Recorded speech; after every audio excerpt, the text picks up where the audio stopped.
What's up, Entre Nation? Jeff Lerner here, and today we're going to talk about things you can do after graduating from high school.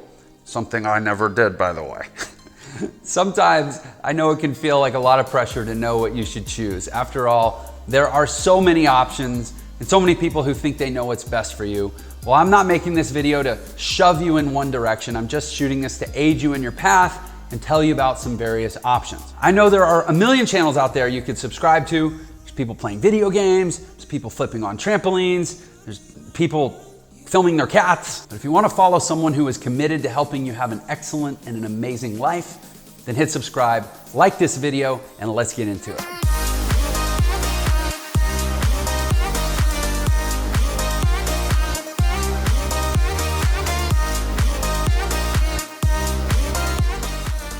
First up, when somebody says, "What do you want to do after school?" what is your immediate response? Do you say, "I don't know"?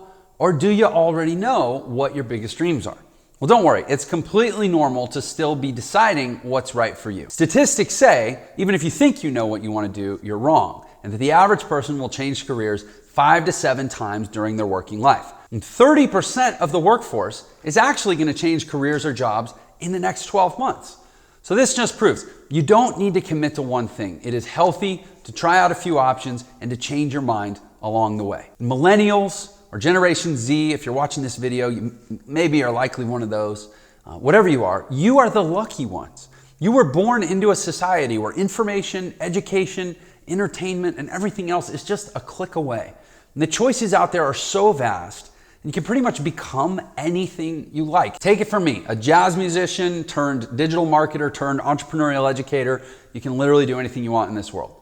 There's so many 20-year-olds now that are self-made millionaires just because they had a great idea and they were brave enough to give it a go. Obviously, we've all heard of Mark Zuckerberg, the founder of Facebook, and he's one of them. But most of them are people you've never heard of. There's thousands of these people, and they have amazing lives, but it's because they were bold and decisive and they went for it. All right, so let's talk about your options. First option, kind of the default option, the one that everybody talks about, is college. Well, is it right for you or not?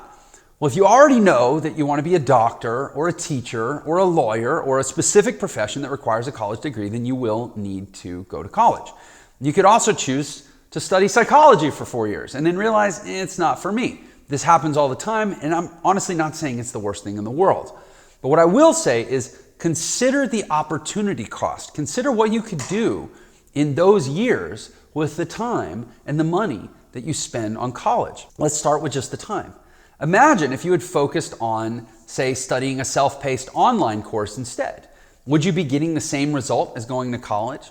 With the internet exploding with opportunities, the need to get a degree and get 100% on your tests is not nearly as important as who has the skills and who has the track record. You can learn so many skills from online courses. And honestly, I'm not just saying this because I happen to run an online education company. Facts are facts. This is perhaps the better way for some people, depending on what you want to do. And some of the things that you can do with those skills that you can learn online without college are very high paying.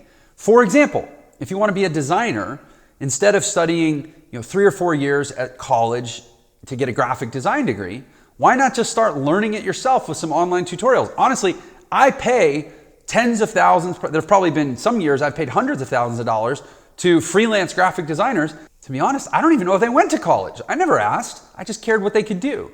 You can then go get gigs as a freelancer and figure out if that's actually the career path you want before you would commit all that time or money to get a degree. If you go to college and don't really focus or commit, and then you end college still not knowing exactly what you want to do, then maybe you would have been wiser to choose another option.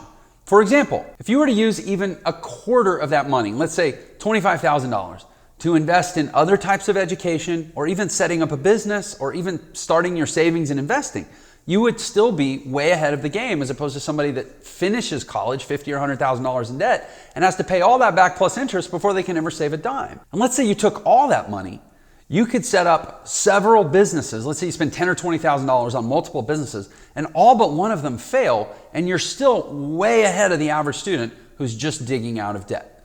Now, time and money aren't the only factors. Obviously, there's personal happiness. So if you're happy studying at college, by all means, go for it. It can definitely be worth it. But if you're not certain, then just know that you are not alone. A lot of people aren't certain. And that I think it's kind of sad that so many uncertain people are still shoved in that direction because they're never told about the other options. They're basically said, go to college or else you're lazy. Well, there's a third way, right? Even if you're determined, and hear me on this, a lot of people don't realize this, even if you're determined to get a job for a big company and that's all you want is to go work for a Fortune 500 company and climb the ladder and ride off into the sunset with a 401k, you still may not need a college degree. Tell me if any of these sound like good jobs. Become a software engineer for Google. Become an education development executive for Apple. Become an international tax manager for Ernst & Young. How about a quantitative finance analyst for Bank of America? How about associate director of operations at Random House Publishing? How about an optometrist at Costco? How about a hotel manager for Hilton, one of the largest hotel brands in the world? How about a financial analyst in the corporate office at Starbucks? How about a lead recruiter for IBM? Well, guess what all of those have in common? They don't require a college degree. I literally just, right before I shot this video, I went and looked up all those job listings and they specifically say college degree not required. So the second thing that you could do if maybe college isn't the right choice is get an internship. How about learning while being paid to do it? Internships help you build relationships, which by the way are just as valuable, in many cases even more valuable than a degree for having a great career. And you also gain experience that'll be helpful for whatever you decide to do.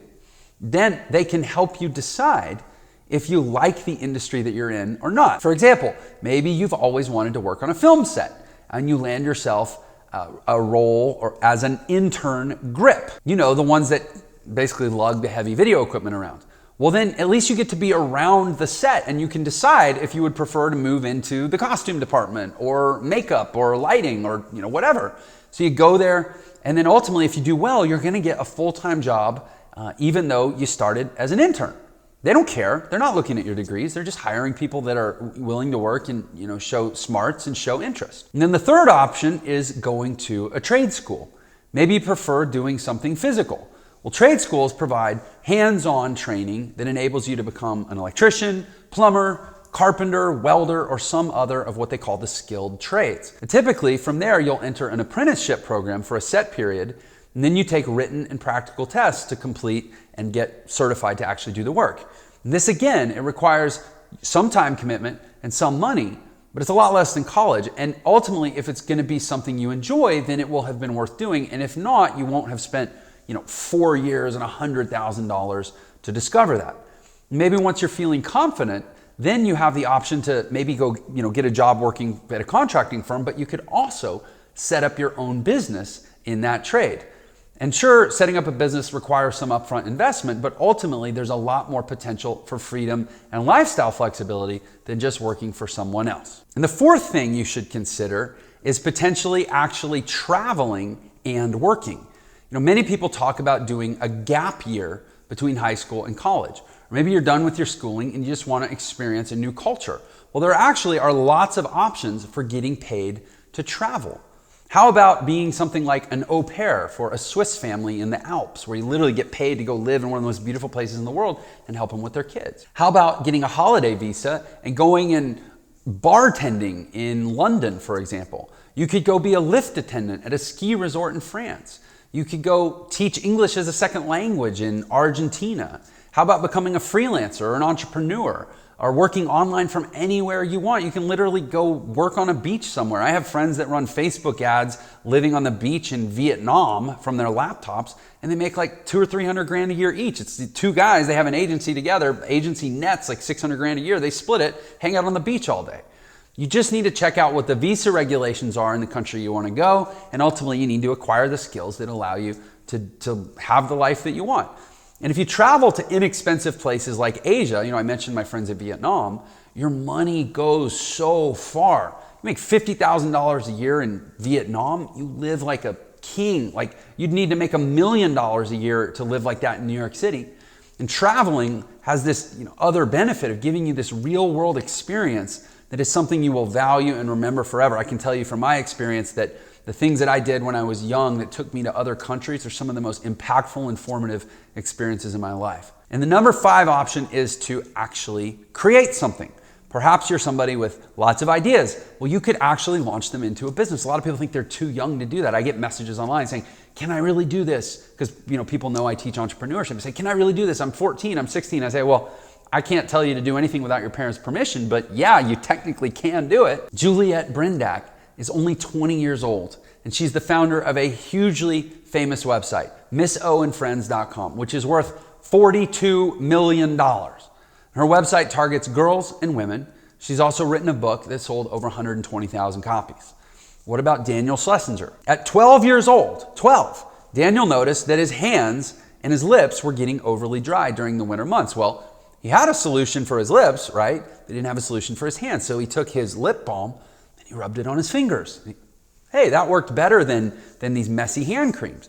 So he decided to make his own branded hybrid cream and balm called Fix My Skin. And he makes over $60,000 per year as a teenager. There are so many opportunities, and it's really fun to create something that you love and actually build a business around it. I hope you've been inspired to finish high school, do as I say, not as I do, and then go follow your passions. Remember to choose your own dreams, not somebody else's. I promise you will never look back on your life and be like, I'm so glad I did what somebody else wanted me to do. You don't need to please anyone. Try out the options available and remember that you don't have to settle on the first thing that you try. Stop searching for the perfect path. If you're paralyzed wondering what's going to be perfect, you make a decision and then you make the decision right. You don't stop and worry about making the right decision. Just pick something and then adjust from there. If you like this video, you got any value out of it at all, please do consider giving me a thumbs up. It helps encourage me and also get YouTube to reward me and help me make more videos. And comment below and tell me what you're thinking about doing, if you have any questions, or maybe what you did after high school. And if you want to see my future videos as they're released, please consider subscribing. Make sure to hit the notification bell. Thanks for your time. I'll see you on the next one.